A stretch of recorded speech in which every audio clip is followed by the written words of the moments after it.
Hello, welcome to Tea and Reflections. I've got earthquakes on my mind today, and that's partly because I've just come back from Nepal, as many of you know, and we trekked in the area of Langtang, which is between Kathmandu and Tibet. It's an absolutely extraordinary 7-day trek. Beautiful, spectacularly beautiful. One of the things about it, though, is that you have to trek over the area that was hugely affected by the 2015 earthquake, because on the 25th of April 2015 at 11:56, the whole village of Langtang in the Langtang Valley was wiped out by a massive landslide that came down from the mountain of Langtang Lerung. The earthquake caused a whole section of the mountain to break off, and all these giant boulders and a frozen lake and the best part of a glacier tumbled down the mountain and landed on the village of Langtang. And 9,000 people in the whole of Nepal were killed in the earthquake. 243 of those were in the village of Langtang. And it's incredibly moving to walk across this area. It's a massive area, and you have to pick your way really carefully across all the rubble. There is absolutely no way that anything could have survived. You just look and you see this huge area, this massive landslide that just remains there to this day. And you have to walk really carefully across it. It's incredibly moving. And there's a memorial on the other side of it to all the people who died in it. And then they've rebuilt a new village of Langtang on the other side of it. And we stayed there, and then we went on to stay in the next village called Kanjingompa, with an absolutely lovely Tibetan couple who run a tea house. And I was so struck by their amazing resilience.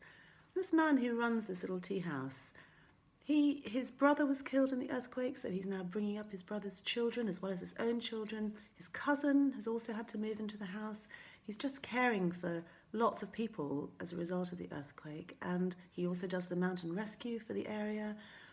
And, you know, he hasn't got that many people staying in his hotel because not that many people are trekking in Langtang. And you just really saw his attempts to rebuild his life and to take care of a lot of people. And I was so moved by that. And just the old people who were left behind after the earthquake, they're building a old people's home for them, and there's a real attempt to get life going again.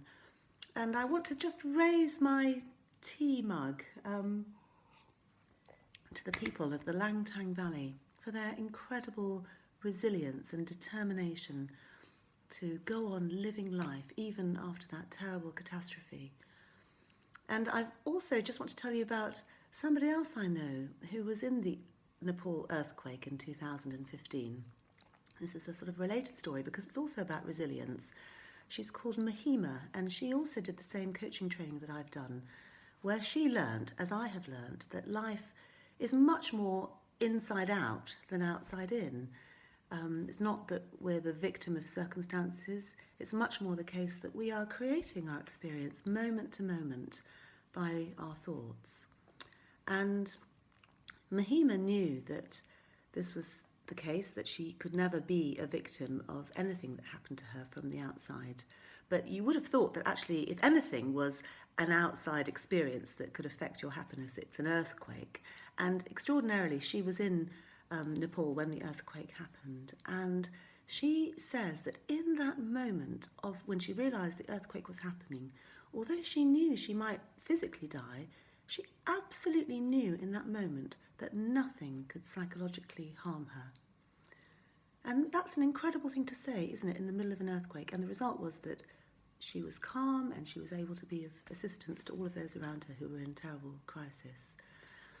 And what I want to say to you is that that is true for you. Whatever you are going through, whatever is happening to you, there is a core, there is a part of you inside, the deepest part of you, that cannot be harmed by anything external, because the deepest part of you is connected to love. The deepest part of you has innate well-being. The deepest part of you cannot be harmed. That's what I have to say. If you don't agree with that, I'd love to hear from you. Please get in touch. Obviously, that's quite a radical thing to say. I'd love to talk to you more. All right, bye for now.